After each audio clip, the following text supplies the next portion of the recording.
Cowboy Sunday until you yodeled.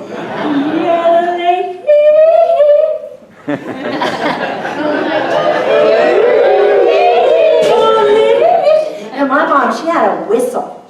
And I knew when it was time to come home because my mom whistled. But the cowboy way is to yodel. And they had all these different yodels, and that's actually how they communicated because it was too long cut to take the long way, which was like, hello, excuse me, I need your attention. Could you just like send that cow over here? And you go, then people knew. People just knew. But I love the whole idea that there was a way of the West.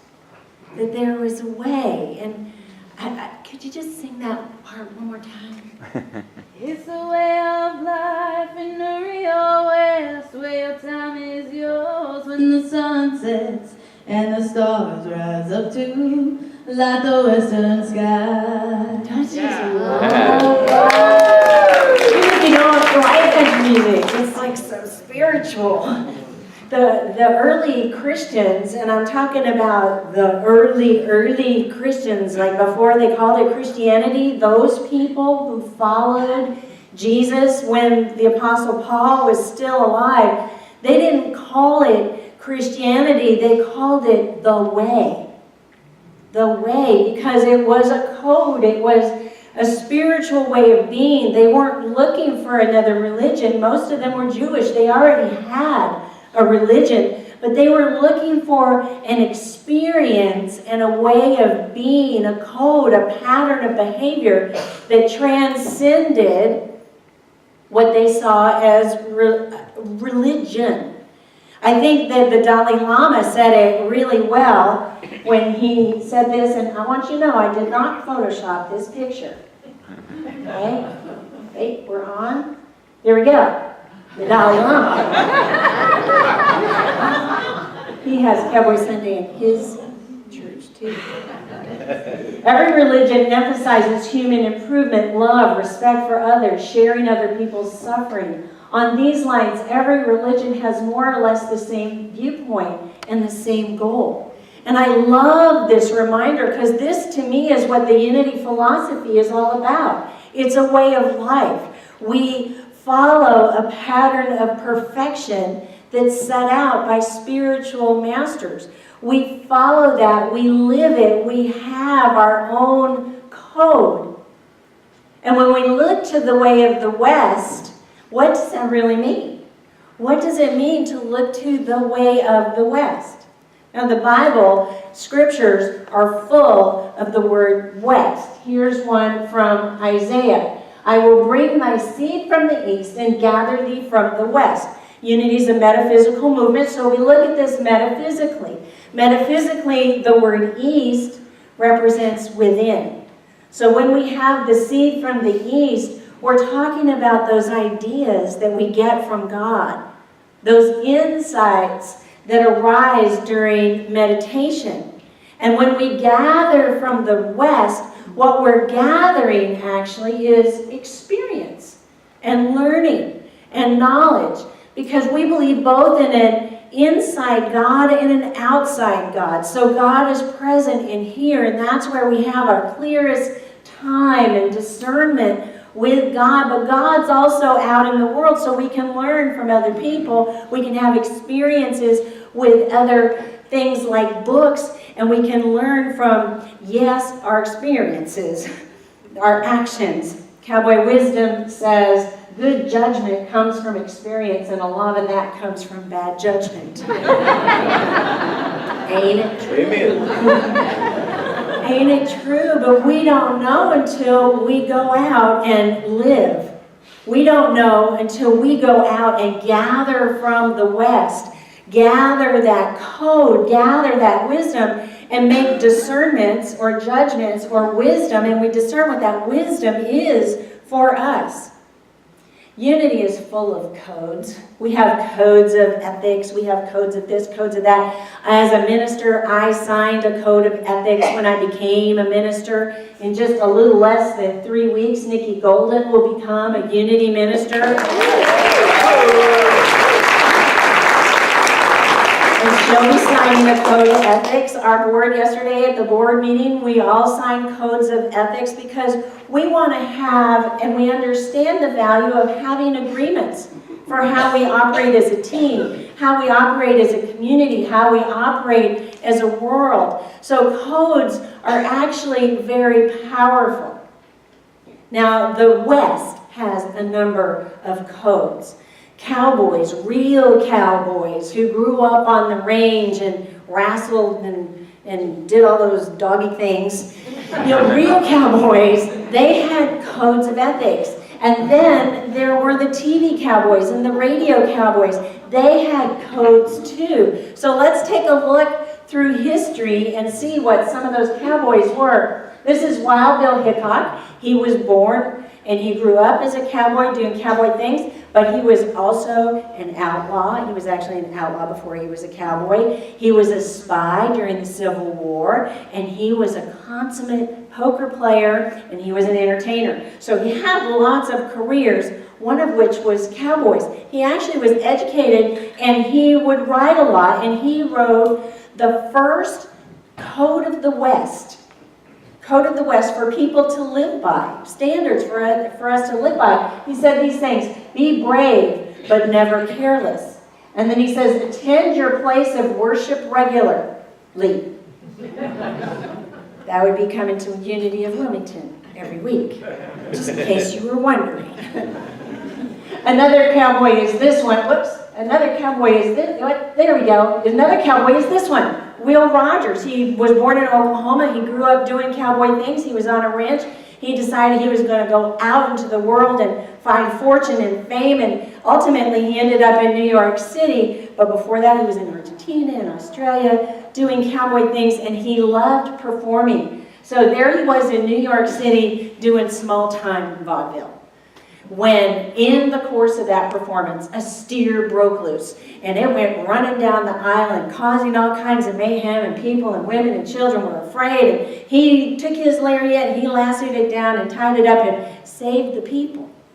But what that got him was an invitation to the big time, to the big time show. And so he became very famous for his cowboy act, but he also became famous because he was educated and he was very articulate, and he had a column in the newspaper that really gave the American people wisdom and support and encouragement to come through some very turbulent times, to come through World War I, to move through the unsettling times of the Roaring '20s and into the Depression. And he wrote things like this: do the best you can and don't take life so seriously. What a great spiritual lesson. Do the best you can and don't take life so seriously. So get out one hand, pat yourself on the back and say, it's okay. It's okay. Get out your other hand, pat your hand on the other hand. It's all right. Forgiveness is such a great spiritual gift. And once we forgive and we do our work, we're free to come back to life, to come back to the joy, to come back to our natural state, to come back in the excitement, the full aliveness that we're created to be. The second thing I want to point out that he said today is this: you've got to go out on a limb sometimes because that's where the fruit is. Amen. Magnificence requires risk. Magnificence requires faith. We get these seeds from the east and we plant them, and with faith and with risk and with love and attention, they grow into trees. And then in order to get the fruit, we got to just like hitch up our boots and get out there on that limb. There's a spiritual saying that says, make your dreams and your visions big enough to require the activity of God. And let me tell you, coming out on a limb requires the activity of God. Real live cowboy wisdom. You know this guy, Gene Autry? He was, what was his nickname? Singing Cowboy. And his most famous song, back in the saddle again.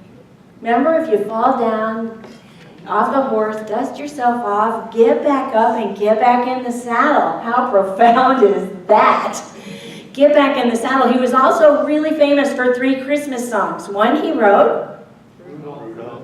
He didn't write that one, but that's the most famous song he was for. Rudolph the Red-Nosed Reindeer, Frosty the Snowman, and he wrote, "Here comes Santa Claus, here comes Santa Claus." So here's what Gene Autry said in his cowboy code. A cowboy always tells the truth. A cowboy is free from racial. Look at that. Wow, in the cowboy code, free from racial and religious intolerances. A cowboy is kind to small children, old folks, and animals. It's the right thing to do. I mean, isn't this spiritual? The icon of the cowboy is still very much alive in our present pop culture.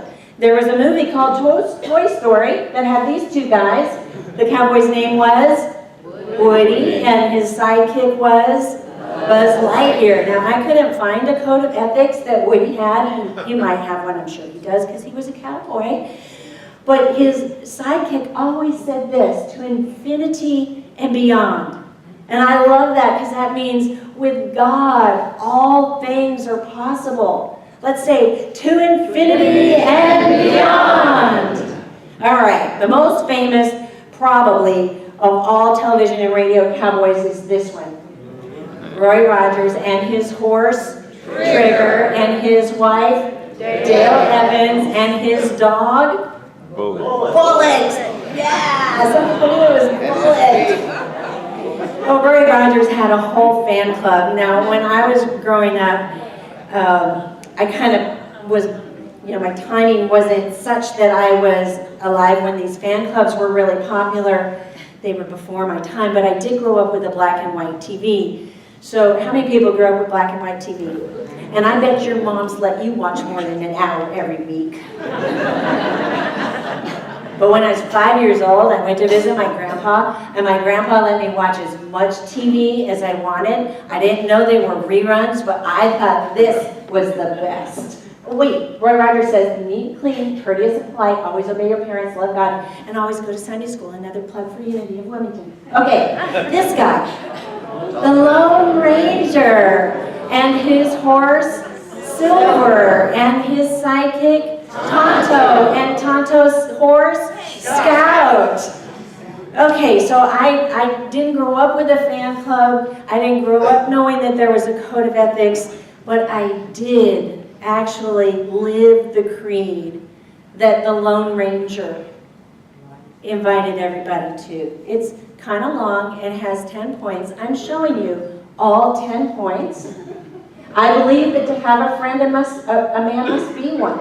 That all men are created equal and that everyone has within himself the power to make this a better world. That God put the firewood there, but that every man must gather and light it for himself. Now, does that sound like unity or what? Or what? I told you, the Lone Ranger and I, we were like this. In being prepared physically, mentally, and morally to fight when necessary for that which is right. That a man should make the most of what equipment he has. That this government of the people, by the people, and for the people shall live always. And I love that metaphysically because government is our power of discernment. It's our own will and understanding. It's our own curiosity, and it's our own ability to decide what's right for us and everybody. That men should live by the rule of what is best for the greatest number. That sooner or later, somewhere, somehow, we must settle with the world and make payment for what we have taken. That all things change, but the truth and the truth alone never changes. And number 10, I believe in my Creator, my country, and my fellow man. I find this so profound. So profound that I'm almost moved to tears because what kind of way of life would we have? What experience of life would we have if everyone lived this way? What if everyone lived this way? These aren't just American concepts. These aren't just American ideas. They're actually incorporations of all the teachings of the master teachers of the world, including this one. I believe that to have a friend, a man must be one. Jesus said, if you want to have friends, you must be friendly. That's awful familiar. Jesus said that. The Hindu philosophy, the Hindus tell a legend of the divinity of man being buried deep within. And that each and every man has this deep sense of spirituality. And it's up to us to bring that essence up out into the world for the good, not only of ourselves, but for everybody. For the good, not of just everybody, but for ourselves. It's a both and. It works both ways. And then this one, the Buddha, he articulated an eightfold path. And that's in this Cowboy Creed too. It being prepared physically, mentally, and morally. That's right effort, right mindfulness, right concentration. In making the most of our equipment, that's right action, right speech, and right livelihood. And finally, the eightfold path ends in number 10, believing in the Creator, the country, and my fellow man. That is our right view and our right intention. I know I've played around a little bit with these guys. But it's wisdom. And what we've talked about is spiritual inspiration. What we've talked about is a way of life. And all of these cowboys had it going on. All of these cowboys had that. Discerning and communicating cowboy wisdom, it's way easier and not nearly as tough as trying to eat a $2 steak. Right?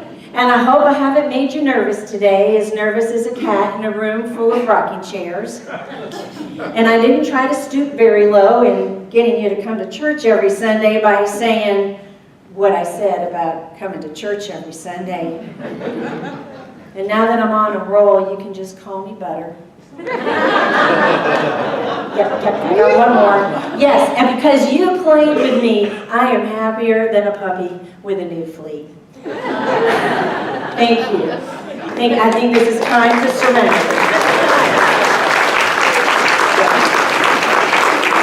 And there's lots of cowboy wisdom, like don't squat with your spurs on and stuff like that. But let's do surrender as we come into a time of meditation.